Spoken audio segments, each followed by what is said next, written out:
ہر قسم کی عبادت اللہ رب العالمین کے لیے، قولی عبادت، مالی عبادت، زبانی عبادت اور بدنی عبادت اس رب تعالیٰ کے لیے جو عبادتوں کا صحیح حقدار ہے، جو ایسی ذات ہے جس ذات کو سجدہ لائق ہے، جس کے کروڑوں کھربوں احسانات کہ انسان ساری زندگی اپنی پیشانی اور جبین کو اس کے سامنے رکھ کر اگر شکریہ ادا کرتا رہے تب بھی اس خالق کائنات کی نعمتوں کے شکریہ کا حق ادا نہیں ہو سکتا۔ درود و سلام امام الانبیاء خاتم الانبیاء حضرت محمد الرسول اللہ صلی اللہ علیہ وآلہ وسلم کی ذات مقدس پر جو اللہ تعالیٰ کے برگزیدہ نبی، پیغمبر اور منتخب رسول ہیں، جس نبی کو رب تعالیٰ نے منتخب اصحاب بھی عطا فرمائے ہیں،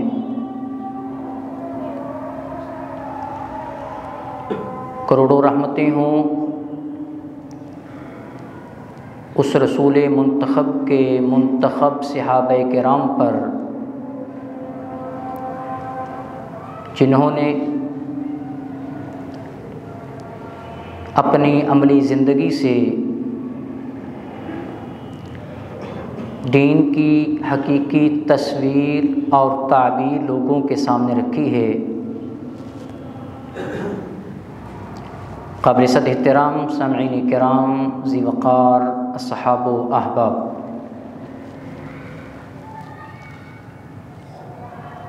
ہمارا دعویٰ، ہمارا عقیدہ الحمدللہ وہی ہے جو صحابہ کرام رضوان اللہ علیہم اجمعین کا دعویٰ اور عقیدہ تھا۔ عقیدہ توحید کے اعتبار سے، عقیدہ رسالت کے اعتبار سے، عقیدہ ختم نبوت کے اعتبار سے، عقیدہ محبت رسول کے اعتبار سے ہمارا اور صحابہ کرام کا دعویٰ، منہج اور عقیدہ ایک ہے۔ دعویٰ کو ثابت کرنے کے لیے انسان کو کچھ دلائل دینا پڑتے ہیں، اور ان دلائل کا تعلق انسان کی عملی زندگی کے ساتھ ہوتا ہے۔ صحابہ کرام رضوان اللہ علیہم اجمعین نے جو بھی دعویٰ کیا، اس دعوے کو عملی طور پر لوگوں کے سامنے پیش بھی کیا ہے۔ ہمارا اور صحابہ کرام رضوان اللہ علیہم اجمعین کا جو فرق ہے وہ یہی ہے کہ انہوں نے دعوے کے ثبوت کے لیے اپنا کردار اور عمل پیش کیا ہے۔ آج ہمارے پاس دعویٰ وہی ہے، لیکن ہمارا عمل اور ہمارا کردار ہمارے اس دعوے کو سچ ثابت نہیں کر رہا۔ تو سوال پیدا ہوتا ہے کہ ہمارا اور صحابہ کرام رضوان اللہ علیہم اجمعین کا یہ کردار، ان کا انداز زندگی، ان کے اطوار زندگی، اس میں جو فرق ہے وہ کیا ہے؟ صحابہ کرام کے طرز عمل میں، صحابہ کرام کی حیات مبارکہ میں، صحابہ کرام کی زندگی میں اور آج کے مسلمان کی زندگی میں وہ کون سا فرق ہے جس وجہ سے آج ہمارے پاس دعویٰ موجود ہے لیکن دعوے کے لیے عملی طور پر دلائل ہمارے پاس نہیں ہیں؟ صحابہ کرام رضوان اللہ علیہم اجمعین وہ زبان کے بھی سچے تھے اور من کے بھی سچے تھے۔ صحابہ کرام جو زبان سے کہتے تھے وہی چیز ان کا دل بھی کہتا تھا۔ صحابہ کرام کے زبان سے نکلے ہوئے الفاظ کی تصدیق ان کا دل کرتا تھا، مگر آج ہمارا دل ہماری زبان کی بھی تصدیق نہیں کر رہا ہوتا۔ خود ہمیں محسوس ہو رہا ہوتا ہے، ہمارا دل کہہ رہا ہوتا ہے کہ یہاں پر جو تو الفاظ ادا کر رہا ہے یہ صرف الفاظ ہیں، اس کے مطابق تیرا خود عمل نہیں ہے۔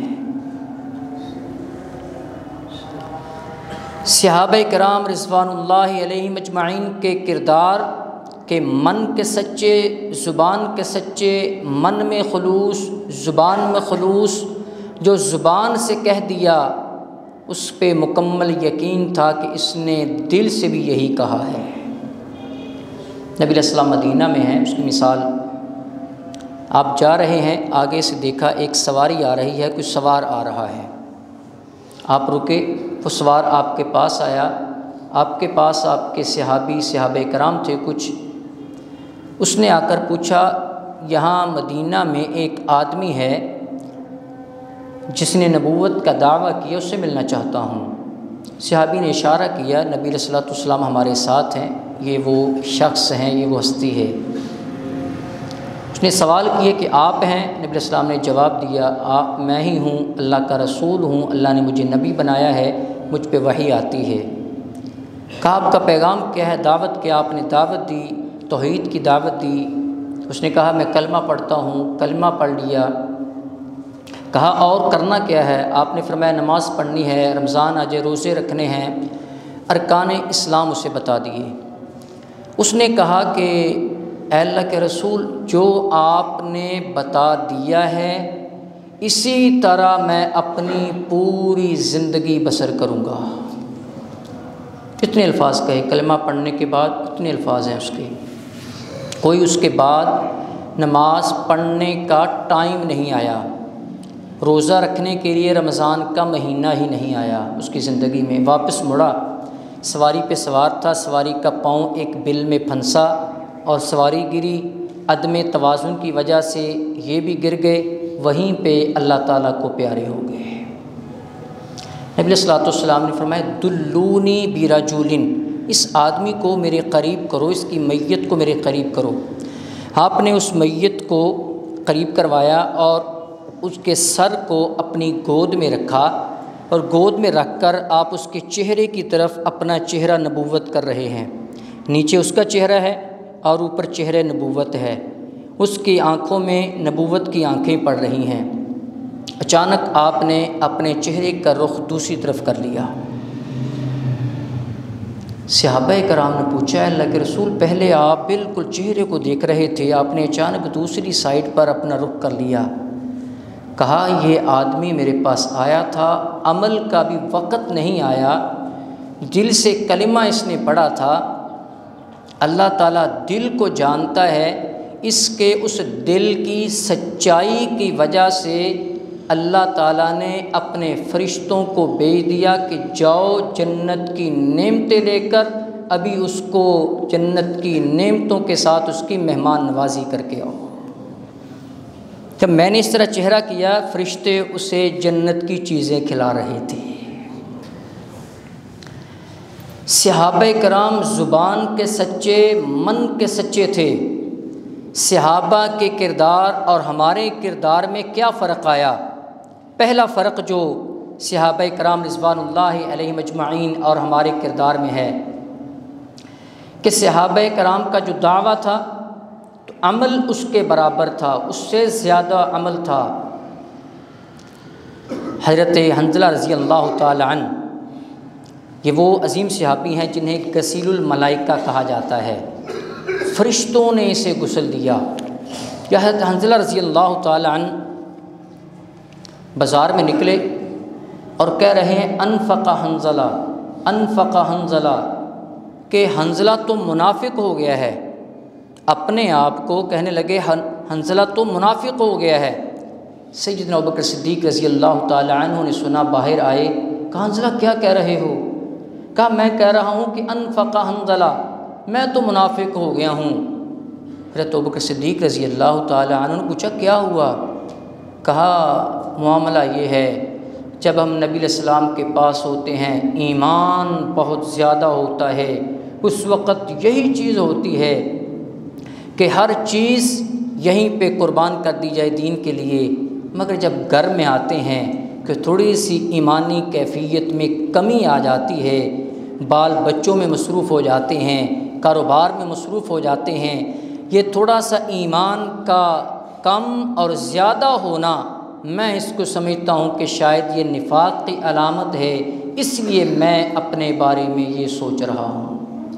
حالانکہ صحابہ کرام گھر میں بھی ایمان کے سچے تھے، مسجد میں بھی ایمان کے سچے تھے، نبی علیہ السلام کی مجلس میں بھی ایمان کے سچے تھے، رشتہ داروں میں بھی ایمان کے سچے تھے، کاروبار میں بھی ایمان کے سچے تھے، دنیا کے ہر کونے میں صحابہ کرام ایمان کے سچے تھے، لیکن اس کے باوجود یہ کہہ رہے ہیں کہ شاید اس وجہ سے کوئی کمی کوتاہی نہ ہو جائے۔ سیدنا ابوبکر صدیق رضی اللہ تعالی عنہ نے کہا کہ اے حنظلہ یہ کیفیت تو میرے ساتھ بھی ہو جاتی ہے، کیوں نہ ہو کہ ہم نبی علیہ الصلوۃ والسلام کے پاس جائیں اور ان سے جا کر اپنا حال بتائیں تاکہ تشفی اور تسلی ہو۔ نبی علیہ السلام کے پاس آئے، نبی علیہ السلام نے فرمایا ابو بکر، حنظلہ پریشان ہونے کی بات نہیں ہے، یہ تو رب کے قرآن کا فیصلہ ہے کہ وَإِذَا تُلِيَتْ عَلَيْهِمْ آيَاتُهُ زَادَتْهُمْ ایمانا، جب دین کی باتیں ہوں تو پھر ایمان بڑھتا ہے، جب دین کی باتیں نہ ہوں تو پھر وہ کمی تو آنی ہی آنی ہے۔ یہ نفاق کی نشانی نہیں ہے، آپ مومن ہیں، آپ مسلم ہیں، منافق کی یہ نشانی اور علامت نہیں ہے۔ جس صحابہ کرام کا عمل اور اپنے بارے کے اندر ہر وقت یہ تڑپ اور سوچ ان کی موجود تھی۔ سیدنا عمر رضی اللہ تعالیٰ عنہ سیدنا حذیفہ رضی اللہ تعالیٰ عنہ کے پاس جاتے ہیں۔ سیدنا حذیفہ وہ عظیم صحابی ہیں جنہیں یہ اعزاز حاصل ہے کہ نبی علیہ الصلوۃ والسلام جو کچھ مخفی باتیں صرف حضرت حذیفہ کو بتایا کرتے تھے، جس کو رازدار رسول کہا جاتا ہے، کہ انفرادی طور پر یہ نبی علیہ الصلوۃ والسلام کے ساتھ۔ حضرت عمر رضی اللہ تعالیٰ عنہ سیدنا حذیفہ کے پاس جاتے ہیں، کہ حذیفہ آپ کو نبی علیہ السلام نے بتایا ہے کہ کون کون منافق ہے، منافقین کے نام کی لسٹ آپ کے پاس موجود ہے، میں آپ سے یہ نہیں پوچھتا کہ وہ کون کون ہیں، میں صرف آپ سے یہ پوچھ رہا ہوں ان کے اندر کہیں عمر کا نام تو نہیں ہے۔ عظیم صحابی، جلیل القدر صحابی، اتنے عظیم صحابی، جنت کی بشارت ملی ہوئی ہے، اس کے باوجود اپنے عمل کے بارے میں ہر وقت اتنے فکر مند ہیں۔ لیکن آج جو فرق ہے پہلا یہی ہے کہ ہمارے دعوے بہت ہیں، ہم یہ کر دیں گے، ہم یہ ہیں، ہم یہ ہیں، ہم یہ ہیں، لیکن جب عمل کی بات آتی ہے تو صحابہ کرام سے ہم کوسوں دور ہو جاتے ہیں۔ دوسرا فرق جو ہے صحابہ کرام اور ہمارا، وہ فرق یہ ہے کہ صحابہ کرام کا کردار بھی مثالی تھا اور ان کا انداز زندگی بھی مثالی تھا۔ ہمارا کردار بھی ایسا نہیں ہے کہ جسے آئیڈیل قرار دیا جائے، ہمارا انداز زندگی بھی ایسا نہیں ہے جسے لوگوں کے لیے بعد میں آنے والوں کے لیے مثالی اور آئیڈیل قرار دیا جائے۔ صحابہ کرام رضوان اللہ علیہم اجمعین، ان کی چاہت، ان کی تمنا اللہ کی رضا ہوتی تھی۔ ہر وقت اللہ کی رضا کے لیے کام کرنے والے، جنت کی تلاش کے اندر وہ سرگرداں رہتے تھے، اور ہم اس کے مقابلے میں مال، اقتدار کی ہوس اور لالچ میں بھرے ہوئے ہیں۔ صحابہ کرام رضوان اللہ علیہم اجمعین، ان کی یہ خوبی تھی کہ وہ حرام مال کے قریب بھی نہیں جاتے تھے، حرام دستیاب ہونے کے باوجود حرام کا ارتکاب نہیں کرتے تھے، حرام کے راستوں کے آغاز میں بھی نہیں جاتے تھے، اور ہم حلال اور حرام میں تمیز نہیں کرتے۔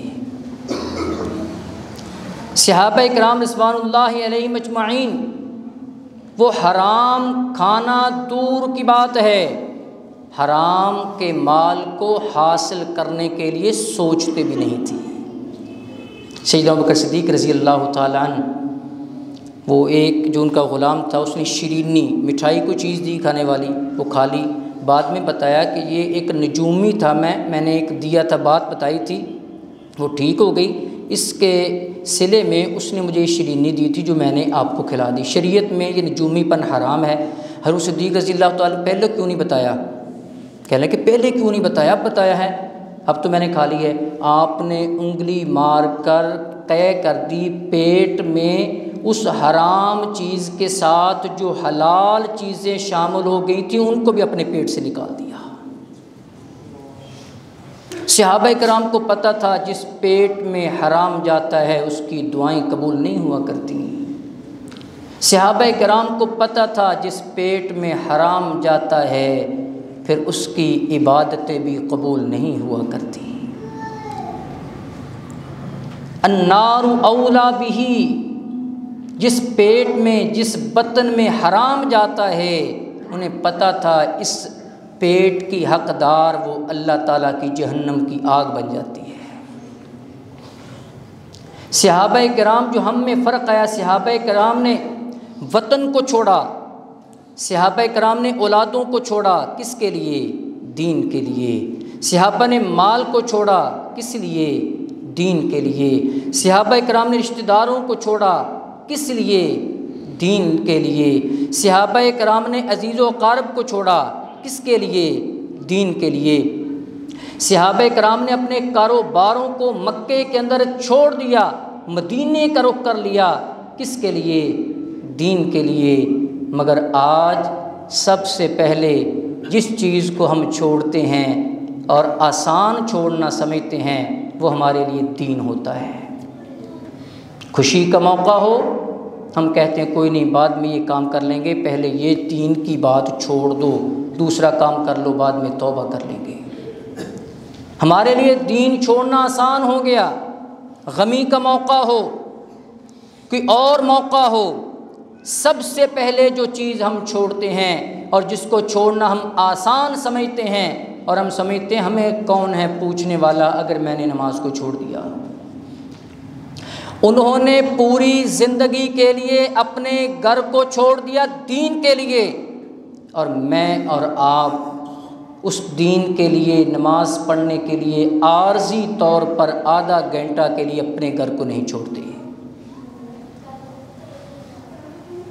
صحابہ کرام نے پوری زندگی کے لیے اپنے اس کاروبار کو چھوڑ دیا جو مکہ میں تھا دین کے لیے، اور ہم اس اپنے کمائی کے اندر، دکان کے اندر صرف حرام کے کاروبار کو نہیں چھوڑتے۔ یہ فرق ہے۔ صحابہ کا کردار بھی مثالی تھا، صحابہ کا انداز زندگی بھی مثالی تھا۔ ہمارا کردار بھی آئیڈیل نہیں ہے، انداز زندگی بھی مثالی نہیں ہے۔ تیسرا فرق جو صحابہ کرام رضوان اللہ علیہم اجمعین اور آج ہمارے کردار میں ہے وہ یہ ہے کہ صحابہ کرام رضوان اللہ علیہم اجمعین وہ جو نیکیاں کرتے تھے ان کی نیکیاں وہ ہمیشہ ہوتی تھیں نماز ہے تو نماز ہمیشہ ہے، تلاوت قرآن ہے تو تلاوت قرآن ہمیشہ ہے، تہجد ہے تو تہجد ہمیشہ ہے، اور کوتاہی وہ کبھی کبھی بھول کر ہوتی تھی، اور ہم سے گناہ اکثر ہو جاتے ہیں اور نیکیاں کبھی کبھار ہوتی ہیں۔ انہوں نے نماز کو شروع کیا تو نماز ہمیشہ کی زندگی کا معمول بن گئی، تہجد کو شروع کیا، تہجد زندگی کا معمول بن گئی، تلاوت قرآن کو شروع کیا، تلاوت قرآن ان کی زندگی کا معمول بن گیا۔ مگر اپنی زندگی میں ہم جب دیکھتے ہیں صبح سے لے کر شام تک، جب تک ہماری آنکھ نہیں لگتی، آنکھ دیکھ رہی ہوتی ہے، بیدار اور جاگتے ہیں، اس وقت کثرت کے ساتھ ہم معصیتیں اور نافرمانیاں کر رہے ہوتے ہیں، بہت کم اس وقت میں ہم نیکیاں کرتے ہیں۔ یہ فرق تھا تیسرا صحابہ کرام رضوان اللہ علیہم اجمعین اور ہمارے میں، اور چوتھا فرق جو صحابہ کرام رضوان اللہ علیہم اجمعین کے کردار اور آج ہمارے کردار میں آ چکا ہے، وہ یہ ہے کہ صحابہ کرام رضوان اللہ علیہم اجمعین گناہوں کے کاموں سے دور بھاگا کرتے تھے۔ گناہ طاقت میں ہونے کے باوجود، گناہ قدرت میں ہونے کے باوجود بھی وہ گناہ نہیں کیا کرتے تھے، اور ہماری گناہ پر دسترس نہ بھی ہو، ہم تلاش کر کر کے گناہ کر رہے ہوتے ہیں۔ گناہ کے مواقع میسر آئے، سامنے ٹیبل پر شراب پڑی ہے، دوست سارے وہ ہیں جو شراب پینے والے ہیں، باہر سے آواز آتی ہے، لوگوں اللہ کا حکم آ چکا ہے، شراب حرام ہے، نبی علیہ الصلوۃ والسلام نے بتایا ہے کہ شراب حرام ہے۔ سامنے پڑی ہوئی شراب کو مدینے کی گلیوں کے اندر اسی طرح انڈیل دیا۔ راوی لکھنے والا لکھتا ہے کہ مدینے کی گلیوں میں اس طرح شراب تھی جس طرح بارش سے پانی ہوتا ہے۔ ابو مرثد غنوی رضی اللہ تعالی عنہ جب اسلام قبول نہیں کیا تھا، قبل از اسلام ایک عورت کے ساتھ مکہ میں ناجائز تعلقات تھے۔ اسلام قبول کیا، دوبارہ آئے قیدی چھڑوانے کے لیے مکہ کے اندر، صحابہ کرام کو چھڑانے کے لیے۔ اس عورت نے دیکھ لیا جس کے ساتھ پہلے تعلقات تھے، نے دعوت برائی دی کہ مرثد آ جاؤ، گھر میں اکیلی ہوں۔ حضرت مرثد رضی اللہ تعالیٰ عنہ نے کہا کہ اب مرثد وہ نہیں رہا، اب کلمہ پڑھ کر نبی کا محب بن چکا ہے، اب گناہ کی دعوت بھی ملے گی، گناہ کا موقع بھی میسر ہوگا، تب بھی مرثد گناہ نہیں کرے گا۔ عورت نے آواز لگا دی، شور کر دیا کہ یہ وہ آدمی ہے جو آتا ہے اور آ کر اپنے قیدی چھڑوا کر لے جاتا ہے، اس کو پکڑ لو۔ لوگ اکٹھے ہوئے، بھاگے، حضرت مرثد آگے، لوگ پکڑنے کے لیے پیچھے۔ پہاڑ کے دامن میں کوئی گڑھا تھا، وہاں پر چھپ گئے، کہا دوڑ تو زیادہ نہیں سکتا، چھپ جاتا ہوں، لوگ چلے جائیں گے، پھر میں واپس چلا جاؤں گا۔ پکڑنے والے بھی وہاں پر، اب وہ دیکھ رہے ہیں کہ کہاں سے چلا گیا، ادھر ہی تھا، سامنے نظر آ رہا تھا۔ وہیں پہ جو پکڑنے والے تھے ان میں سے کسی کو پیشاب بھی آیا، اور وہیں پہ اس نے پیشاب کرنا شروع کیا۔ سیدنا مرثد کہتے ہیں اس کے پیشاب کے قطرے نیچے گڑھے میں تھا، میرے اوپر آ رہے تھے، میں نے ان پیشاب کے ظاہری نجاست کے قطروں کو برداشت کر لیا، لیکن زنا جیسی گندگی کے پاس میں نے جانا گوارا نہیں کیا، اپنے آپ کو میں نے بچا لیا۔ دعوت برائی بھی ملی، موقع برائی بھی ملا، اس کے باوجود برائی نہیں کی۔ آج ہمارے پاس اگر موقع نہیں بھی ہوتا، لاہور کو جا کر دیکھ لیجئے، فیصل آباد کے ان اڈوں کو جا کر دیکھ لیجئے، نام نہیں میں لیتا، کہ جہاں پر برائی رات کو 11 بجے سر عام شروع ہو جاتی ہے، کوئی انہیں پوچھنے والا نہیں ہوتا، اور کرنے والے بھی مسلمان ہوتے ہیں۔ یہ صحابہ کرام رضوان اللہ علیہم اجمعین کے کردار اور ہمارے کردار میں فرق، اور پانچواں فرق صحابہ کرام رضوان اللہ علیہم اجمعین اور ہمارے کردار میں وہ یہ ہے کہ صحابہ کرام رضوان اللہ علیہم اجمعین ان کے پاس نیکیوں کے انبار تھے، ان کے پاس حسنات کے انبار تھے، ان کے پاس نیک اعمال صالحہ بہت زیادہ تھے، اس کے باوجود کثرت سے توبہ اور استغفار کرتے تھے۔ آج ہمارے پاس نیکیاں بتانے کو نہیں، نیکیاں گنی نہیں جا سکتی، اتنی بھی نہیں ہیں کہ گننے کے ہی قابل ہوں، لیکن اس کے باوجود ہماری زندگی میں توبہ اور استغفار نہیں ہے۔ وہ نیکیاں کر کے بھی توبہ استغفار کرتے، اللہ کے سامنے گڑ گڑاتے، سجدہ ریز ہوتے، جبین کو جھکاتے، پیشانی کو جھکاتے، اے اللہ اس نیک عمل کو قبول کر لے، اے اللہ اگر کوئی کمی کوتاہی ہو گئی ہے اس کو درگزر کر دے۔ ہمارے پاس نہ نیکیاں ہیں، نہ توبہ ہے، نہ استغفار ہے۔ وہ نمازیں پڑھ کر بھی استغفر اللہ کا کثرت کے ساتھ ذکر کیا کرتے تھے، ہم نمازیں چھوڑ کر بھی استغفر اللہ کی کثرت کے ساتھ ذکر نہیں کرتے۔ صحابہ کرام رضوان اللہ علیہم اجمعین کثرت کے ساتھ نیک اعمال کرنے کے ساتھ ساتھ اللہ کے حضور کھڑے ہو کر گھنٹوں قیام کیا کرتے، تہجد پڑھا کرتے کہ اے اللہ یہ نیکی کی توفیق بھی تو نے دی ہے، اگر اس توفیق یہ چھین لی تو کہاں سے یہ نیکی کریں گے، اے اللہ اس توفیق پر تیرے سامنے سجدہ شکر کر رہے ہیں۔ سیدنا عمر رضی اللہ تعالیٰ عنہ کتنے عظیم صحابی ہیں، مسجد میں ہیں، نماز پڑھا رہے ہیں، اور یہ بیان کرنے والے وہ صحابی ہیں جنہوں نے وہ نماز آخری صف میں ادا کی۔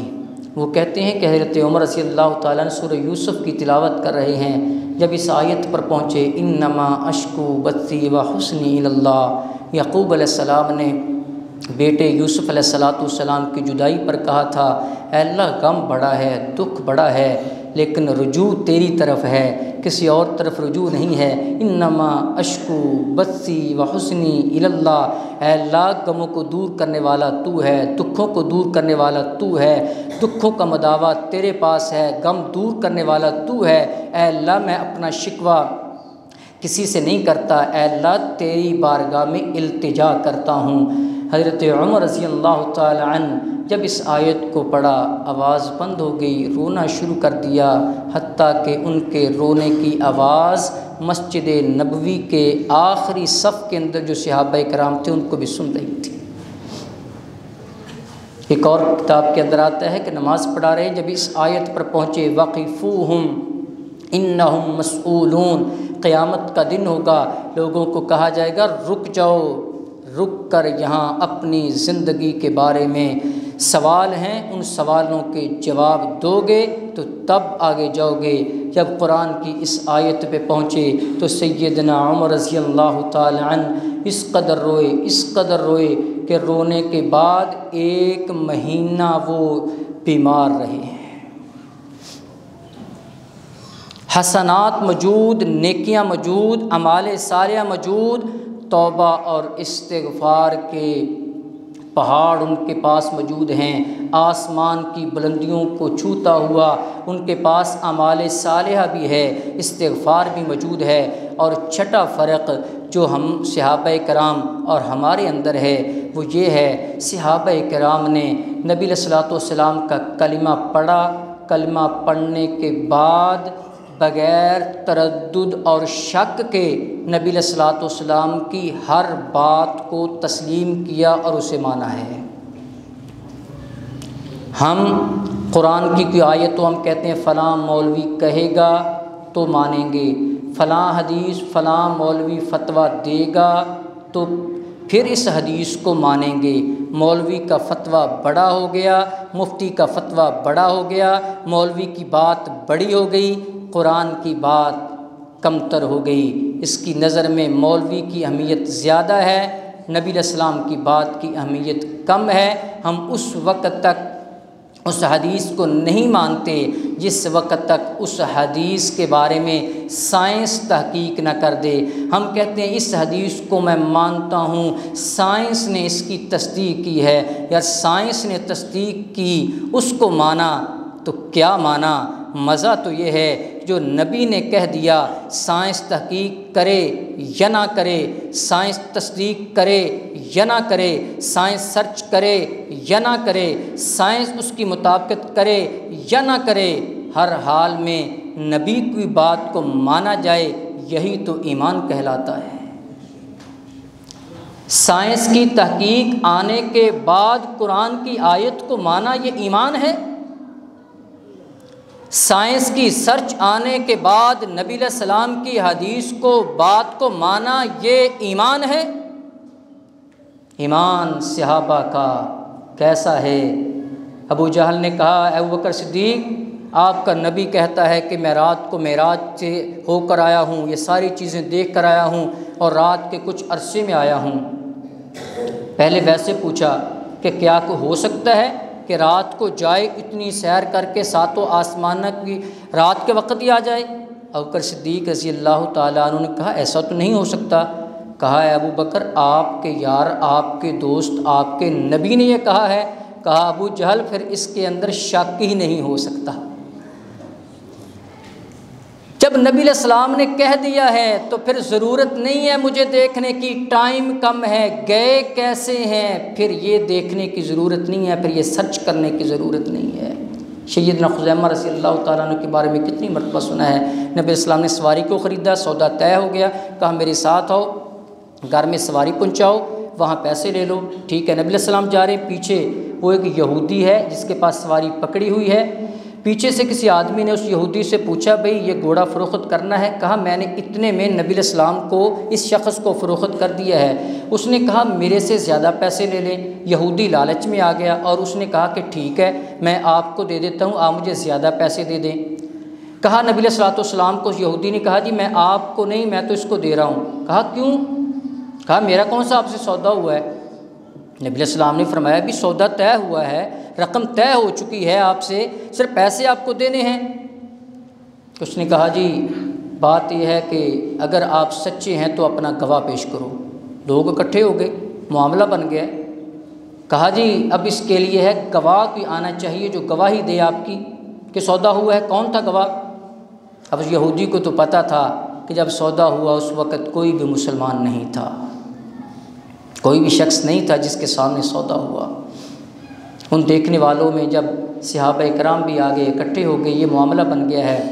جب اس یہودی نے کہا کہ ہے کوئی گواہ، حضرت خزیمہ رضی اللہ تعالیٰ عنہ نے کہا میں گواہ ہوں، یہ سودا اسی طرح طے ہوا ہے جیسا کہ نبی علیہ الصلوۃ والسلام فرما رہے ہیں۔ یہودی جھوٹا ہو گیا، وہ گھوڑا نبی علیہ السلام کو مل گیا۔ بعد میں نبی علیہ السلام نے پوچھا خزیمہ جب سودا ہو رہا تھا تو اس وقت موجود نہیں تھا اور تو نے کہا کہ میں گواہ ہوں، نبی علیہ السلام نے جو بات کہی ہے وہ صحیح ہے۔ پھر خزیمہ نے کہا اللہ کے رسول بھی تصدیقی کا یا رسول اللہ، اے اللہ کے رسول جب آپ کو نبی مان لیا ہے تو آپ کی بات پر ہم شک کیسے کر سکتے ہیں؟ ہم نے نبی مان لیا آپ کو، اب یہ کیسے ہو سکتا ہے کہ آپ کی بات جھوٹی ہو؟ سیدنا علی المرتضیٰ رضی اللہ تعالیٰ عنہ کے بارے میں بھی آتا ہے جب خوارج کا دور تھا، اور اس کے بعد نبی علیہ الصلوۃ والسلام نے جب صلح حدیبیہ کے بعد جب مختلف ممالک کے سربراہان کو خطوط لکھے، ان میں ایک روم کے بادشاہ ہرقل کو خط لکھا۔ ہرقل کے پاس وہ خط آیا، اس نے کہا خط کو پڑھنا ہے، اب یہ مدینے سے خط آیا ہے، مدینے کا کوئی آدمی ہو جو نبی علیہ السلام کو جانتا ہو اسے تلاش کر کے لاؤ۔ روم کے اندر فوجیں بھیج دیں، لوگوں کو بھیج دیا، کوئی مدینے کا آدمی تلاش کر کے لاؤ جو نبی علیہ السلام کو جانتا ہو۔ ابو سفیان جو مسلمان نہیں ہوا تھا اس وقت، اس کا قافلہ گیا ہوا تھا وہاں پہ روم کے اندر۔ حضرت ابو سفیان کو پکڑ کر لے آئے ہرقل کے سامنے، اور وہاں پر اس ہرقل نے کہا اے ابو سفیان آپ جانتے ہیں نبی علیہ السلام کو؟ کہا جانتا ہوں۔ کہا آپ سے چند سوال کرنے ہیں۔ کہا سوال کرو۔ اب یہاں دیکھنا سوال کرنے والا کون ہے؟ کافر۔ جس سے سوال ہو رہے ہیں وہ کون ہے؟ کافر۔ جو سن رہے ہیں وہ کون ہے؟ کافر۔ جو سوالوں کے بعد جس نے تبصرہ کیا ہے وہ ہے کافر۔ سب کافروں کا گروہ، سوال کرنے والے کافر، جن سے سوال ہو رہا ہے وہ کافر، جن کے سامنے سامعین کافر، تبصرہ کرنے والے سب کافر ہیں۔ اس ساری مجلس میں جس شخصیت کا ذکر ہو رہا ہے وہ ہے حضرت محمد رسول اللہ صلی اللہ علیہ وآلہ وسلم۔ اس نے 10 سوالات کیے جو کہ صحیح بخاری کے اندر موجود ہیں۔ ان میں سے ایک سوال اس نے یہ کیا، اے ابو سفیان تو کافر ہے، یعنی مسلمان نہیں ہوئے تھے، یہ بتا کہ اس نبی کے جو صحابہ ہیں کسی نے اس کے دین کو چھوڑا ہو اس لیے کہ اس نبی کا دین سچا نہیں ہے۔ ابو سفیان غیر مسلم نے بھی کہا ایک شخص بھی ایسا نہیں ہے، ہم نے ان کو سزائیں دی مسلمانوں کو اسلام قبول کرنے پر، پتھروں کے اوپر پتھر ان کے بدن پر رکھے، گرم ریت پر لٹایا، سروں کے اوپر گرم پانی کر کے پھینکا تاکہ دین کو چھوڑ دیں۔ ایک صحابی نے بھی دین کو اس لیے نہیں چھوڑا کہ نبی کی کوئی بات غلط ہو۔ اس وقت ہرقل نے کہا کہ واقعی تیری بات درست ہے، اگر سائنس کی تحقیق کے بعد کسی اور تحقیق کے بعد دین کو مانا تو کیا مانا؟ دین تو وہی ہے جو اللہ نے قرآن میں کہہ دیا وہ مان لیا جائے، جو رسول اللہ نے نبوت کی زبان سے فرما دیا وہ ہمارے لیے دین ہے۔ سائنس آج کچھ اور ہے، 100 سال پہلے کچھ اور کہتی تھی، آج کے 100 سال بعد سائنس کے زاویے بدل جائیں گے، سائنس کا کلیہ بدل جائے گا، اس کا طور بدل جائے گا، اس کا انداز بدل جائے گا، اس کی تحقیق کے آگے تحقیق ہوگی، سرچ پر ریسرچ ہوگی، ریسرچ پر ری ریسرچ ہوگی، ری ریسرچ پر آگے ری ہوتا جائے گا۔ اس کے اندر کمی بیشی کا امکان موجود ہے، مگر نبوت کی زبان سے نکلے ہوئے الفاظ کبھی بھی غلط نہیں ہو سکتے۔ تو حضرات یہ 6 صحابہ کرام اور ہم میں فرق ہیں۔ ہمیں چاہیے اگر ہم اپنے دعویٰ میں دلائل رکھتے ہیں تو اپنے اعمال اور کردار کو صحابہ کرام کی طرح بنائیں۔ اللہ رب العالمین ہمیں منہج صحابہ پر چلنے کی توفیق نصیب فرمائے۔ وما علیہ الا البلاغ۔